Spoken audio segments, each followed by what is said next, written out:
A very good evening to all of you. स्वागत है आप सभी का आपके अपने यूट्यूब चैनल बायो रैंक में। मैं हूं नितिन यादव, स्वागत करता हूं आप सभी का। सो गाइस, हम लोग क्लास 10th के second chapter acid basis and salt का एसिड बेस कंप्लीट करने के बाद आज हम लोग का टॉपिक जो है वो है इंडिकेटर्स, यानी कि सूचक क्या होते हैं। तो इस पर हम डिस्कस करने वाले हैं। और अगर आप लोगों ने एसिड बेस का वीडियो नहीं देखा है, वो पूरी कंप्लीट हो चुका है, आप लोग जाके प्लेलिस्ट में देख सकते हो। और आज हम इंडिकेटर्स पे बात करेंगे, इसके बाद पीएच स्केल पर बात करेंगे, उसके बाद फिर हम साल्ट पर आ जाएंगे, यानी कि एसिड बेस पूरी तरह ख़त्म हो चुका है। तो आइए हम अपने टॉपिक को शुरू करते हैं। आज का हमारा जो टॉपिक है वो है इंडिकेटर्स। ठीक है, इंडिकेटर्स यानी कि सूचक क्या होते हैं। तो सबसे पहले हम ये जान लेते हैं कि सूचक होते क्या हैं। देखिए, इंडिकेटर्स का जो काम होता है वो होता है इंडिकेट करना। आप लोग समझिए, जैसे मैं आपको कोई केमिकल देता हूँ, कुटली में आपको केमिकल दूँ, आप रख लो और किसी से बताना मत। और फिर मैं आपसे पूछूँ, आप ये बताइए वो एसिड है या बेस है। तो आप क्या करोगे, आप उसको टेस्ट करोगे। अगर वो आपको टेस्ट में क्या खट्टा लगा, यानी कि सॉल्ट टू टेस्ट लगा, तब आप बोलोगे कि ये एसिड है।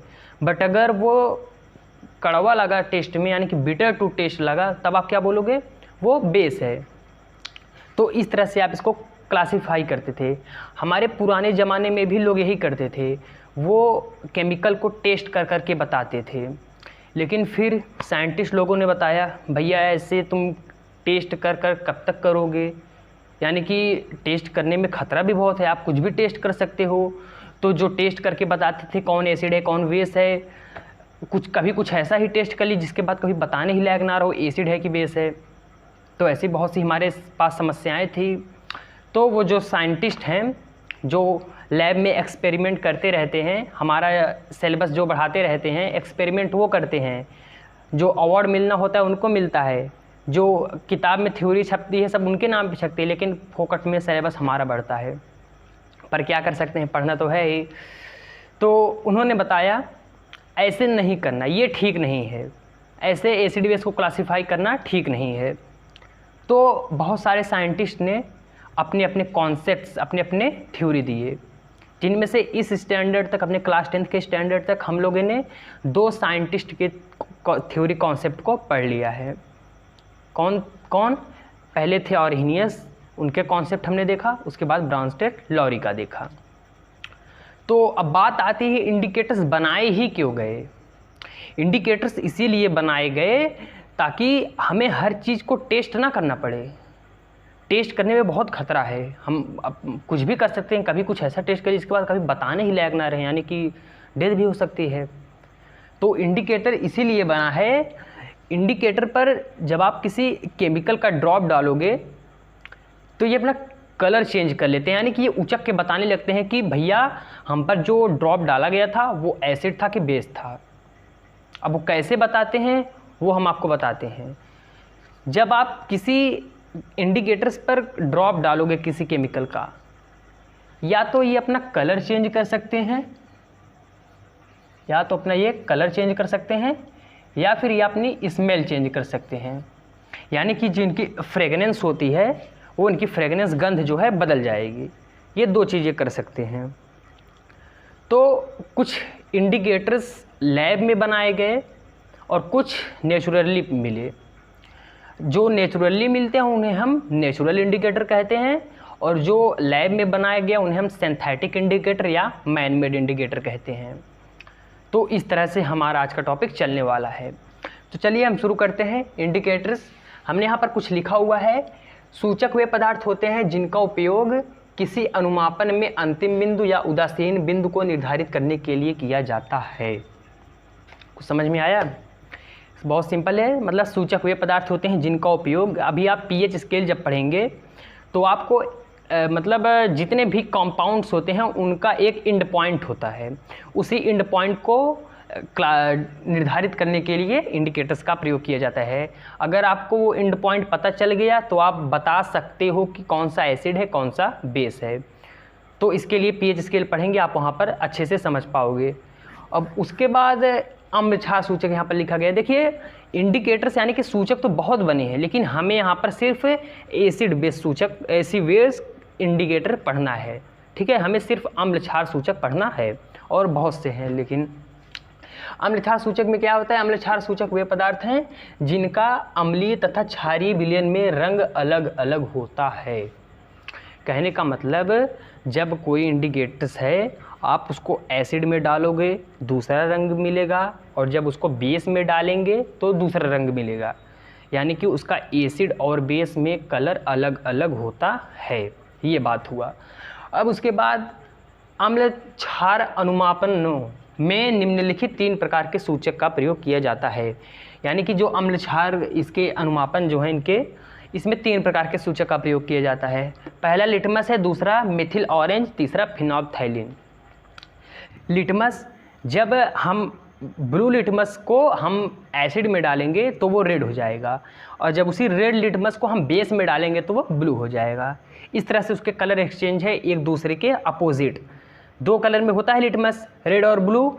हम जब ब्लू को एसिड में डालेंगे तो वो रेड में कन्वर्ट हो जाएगा, और जब रेड को बेस में डालेंगे तो वो ब्लू में कन्वर्ट हो जाएगा। इस तरह से इसका है, ठीक है। अब इसके बाद दूसरा है मिथिल ऑरेंज, ये भी इसी तरह कार्य करता है, और फिनोल्फथैलीन। ये जो लिटमस है ये एक नेचुरल इंडिकेटर है, ठीक है, और ये जो मिथिल ऑरेंज फिनोल्फथैलीन है ये सिंथेटिक इंडिकेटर है। अब हम आगे इसकी क्लासीफाई पढ़ेंगे, नेचुरल इंडिकेटर्स क्या हैं और सिंथेटिक इंडिकेटर्स क्या हैं। सो आइए अब हम जान लेते हैं नेचुरल इंडिकेटर्स क्या होते हैं। नेचुरल इंडिकेटर्स यहाँ पर हमने लिखे हैं प्राकृतिक सूचक। देखिए, जो इंडिकेटर्स से प्रकृति रूप में हमें स्वतंत्र रूप में मिल जाएं वो होते हैं नेचुरल इंडिकेटर्स। वहाँ पर यही लिखा गया, प्रकृति में पाए जाने वाले सूचक प्राकृतिक सूचक कहलाते हैं। सिंपल सी बात है, जो हमें इधर उधर मिल जाए सब वो नेचुरल इंडिकेटर यानी कि प्राकृतिक सूचक है। तो यहाँ पर हमने एक सारणी बनाई है जहाँ पर हमने सूचक दिया है, और वो अम्लों में उनका कैसा रंग होता है और क्षारकों में उनका कैसा रंग होता है। तो सबसे पहले हमने लिटमस लिया है। लिटमस मैं बता दूं आपको, एक नेचुरल इंडिकेटर है। बताया हमने कहाँ, पहाड़ी क्षेत्र पर मिलता है, लीचेन पौधे से प्राप्त होता है, वो पौधा थैलोफाइटा समूह में होता है, ठीक है, और ये 2 कलर में होते हैं, रेड एंड ब्लू। तो ये लिटमस है, इनका जो अम्लीय माध्यक में रंग होता है वो लाल होता है, और क्षारकीय माध्यक में रंग जो होता है वो नीला होता है। और लाल पत्ते गोभी का रस, ये लोग आप तो देखते होंगे अक्सर, सब्जी उब्जी इसका भी खाते होंगे। लाल पत्ते गोभी का रस जो होता है अम्लीय माध्यक में लाल ही रहता है, और क्षारकीय माध्यक में उसका कलर जो होता है हरा हो जाता है। यानी कि अगर उसको आप किसी क्षार में डालोगे तो वो ग्रीन में कन्वर्ट हो जाएगा, वो हरा हो जाएगा। और उसके बाद लाल पत्ता गोभी का रस हो गया। और हल्दी के बारे में हमने थोड़ा सा आपको नहीं बताया है। हल्दी जो होता है ये भी, इसका उपयोग एक सूचक के रूप में होता है, और यह पीले रंग का होता है, ये तो हम सभी जानते हैं, लेकिन यह क्षारकीय विलयन में भूरे लाल का हो जाता है। यहाँ पर देखिए, हल्दी जो है अम्लीय माध्यक में सेम वैसा ही रहता है, कोई चेंजेस नहीं आती है। इसको अगर आप एसिड में डालोगे, एसिड वैसा ही रहेगा, कोई चेंज नहीं होगा। बट अगर आप इसको बेस में डालेंगे हम, तो ये लाल भूरा हो जाएगा। इसका हम अक्सर कभी कभी देखे होंगे, ऐसे ये वाइट शर्ट है, अगर यहाँ पर क्या हल्दी का दाग लग गया, ठीक है, हल्दी का दाग लग गया, तो अगर आप इसे जाओगे, जो वॉशिंग साबुन होता है कपड़े धोने वाला, जैसे आप लोग बहुत साबुन जानते होंगे, घड़ी हुआ, विदिशा हुआ, बहुत से साबुन हैं, उनसे जब इसको धोएंगे तो ये पीलापन इसका हटता नहीं, वो लाल कलर हो जाता है, भूरा लाल हो जाता है। क्यों? क्योंकि वो साबुन जो होता है वो क्षार होता है, कपड़े धोने वाला साबुन जो होता है वो क्षारकीय होता है, और ये आपका हल्दी और क्षार जब एक दूसरे अट्रैक्ट में आते हैं तो वो लाल भूरा रंग का हो जाता है। तो आई होप आप सभी लोग नेचुरल इंडिकेटर समझ चुके होंगे। तो आइए अब हम लोग बात करते हैं सिंथेटिक इंडिकेटर, या फिर आप उसको बोलते हो मैन मेड इंडिकेटर, जो हमारे साइंटिस्ट लोग लैब में बनाए थे, हम उसको मैन मेड इंडिकेटर्स या सिंथेटिक इंडिकेटर्स कहते हैं, ठीक है। तो आइए हम उसको देखते हैं। सिंथेटिक मैन मेड इंडिकेटर या फिर सिंथेटिक इंडिकेटर, जिसको हम संश्लेषित सूचक कहते हैं। तो ये सूचक वही हैं जिनको लैब में बनाया जाता है साइंटिस्ट द्वारा, ठीक है। तो इस सूचक में हमें दो दिए गए हैं। पहला है फिनोल्फथैलीन। फिनोल्फथैलीन मतलब अम्लीय माध्यक में इसका जो रंग होता है वो रंगहीन होता है। एक्चुअली ये रंगहीन होता ही है, बट इसका क्षारकीय माध्यक में रंग गुलाबी हो जाता है, यानी कि यह अम्लीय माध्यम में कोई प्रभाव नहीं दिखाता और क्षारकीय माध्यम में यह गुलाबी रंग का हो जाता है। ठीक है, और इसके बाद दिया है मेथिल ऑरेंज।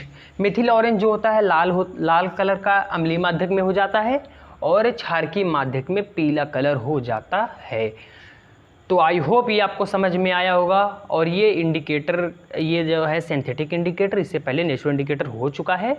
अब हम लोग बात करने वाले हैं गंधयुक्त सूचक। कुछ आपको शायद समझ में आ रहा होगा। गंधयुक्त सूचक का मतलब कुछ इसके गंध से कुछ है, स्मेल से, जिसके ऑर्डर इंडिकेटर्स कहते हैं। आइए हम उसको देखते हैं।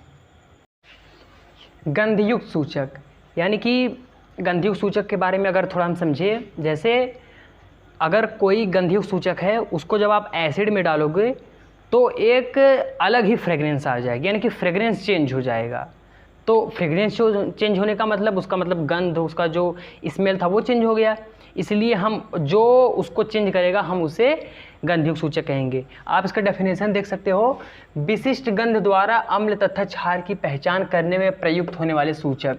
यानी कि कोई उसको डालने के बाद जो अलग गंध आती है, जो विशेष गंध आती है, उससे हम जो अम्ल क्षार की पहचान कर लेते हैं, उसमें जो सूचक प्रयुक्त होते हैं, जो मतलब पदार्थ होते हैं, उन्हें हम गंधयुक्त सूचक कहते हैं। और वो है क्या? प्याज और लौंग। अगर आप किसी एसिड को किसी प्याज को एसिड में जब आप डालोगे तो आपको एक अलग ही फ्रेगनेंस मिलेगा। और आप लौंग को अगर हम किसी एसिड में डालेंगे तो भी अलग फ्रेगनेंस होगा, बेस में डालेंगे तो भी अलग फ्रेगनेंस होगा। तो ऐसे ये चलता रहता है। ठीक है, आगे है सर्वव्यापी सूचक, यानी कि यूनिवर्सल इंडिकेटर। यूनिवर्सल इंडिकेटर क्या होता है? यह बहुत सारे इंडिकेटर्स का एक मिश्रण होता है। ठीक है, तो यहाँ पर दिया गया है, बिल्कुल वही बात दिया गया है, कई सूचकों को एक दूसरे में मिलाकर एक मिश्रण तैयार किया जाता है, जिसे हम सर्वव्यापी सूचक कहते हैं या यूनिवर्सल इंडिकेटर कहते हैं। यानी कि कई सूचकों का एक मिश्रण तैयार किया जाता है। तो इसका एग्जाम्पल है कोलथॉफ। यहाँ देखिए कोलथॉफ एक ऐसा इंडिकेटर है जिसमें 5 इंडिकेटर के मिश्रण से कोलथॉफ बनता है। आप देखिए, यह फिनोल्फथैलीन, मेथिल रेड, निफॉल्थैलीन, थाइमनथैलीन, ब्रोमोथाइमॉल ब्लू नामक 5 इंडिकेटर का मिश्रण होता है। कौन? कोलथॉफ। यानी कि कोलथॉफ जो होता है वो 5 इंडिकेटर का मिश्रण होता है। आप इसको आप नोट डाउन कर सकते हैं, स्क्रीनशॉट ले सकते हैं। आई होप आपको समझ में आ चुका होगा। कुछ खास है भी नहीं, बहुत इजी है। यही सर्वव्यापी सूचक, कई सूचकों का ऐसा मिश्रण, ऐसा जली विलयन, जो भी आप बोल दो, वो होता है सर्वव्यापी सूचक। और विशिष्ट गंध द्वारा अम्ल तथा क्षार की पहचान करने में प्रयुक्त होने वाले सूचक गंधयुक्त सूचक कहलाते हैं। आई होप ये पूरा लेक्चर आपको अच्छे से समझ में आया होगा। अगर आप फिर भी आपको कोई डाउट है तो आप हमारे इंस्टाग्राम पे मैसेज कर सकते हैं @नितिन रैंकर। हमारे टेलीग्राम चैनल, ऑफिशियल चैनल पे जुड़ सकते हैं, बायो रैंक ऑफिशियल। ठीक है, आप जहाँ पर आप टेलीग्राम चैनल पे नोट्स आपको मिलेंगे, बहुत से स्टूडेंट्स जुड़ चुके हैं, आप भी जुड़िए। और उसके बाद वीडियो अच्छा लगा हो तो शेयर कीजिए, सब्सक्राइब कीजिए हमारे चैनल को। और अगर आपको कोई और इससे डाउट हुआ है तो आप मैसेज करें, हम आपकी बातों को सुनेंगे और हम उस पर फिर से आपके लिए वीडियो बनाएंगे। तो आज के लिए बस इतना ही, मिलते हैं अगली वीडियो में। Thank you.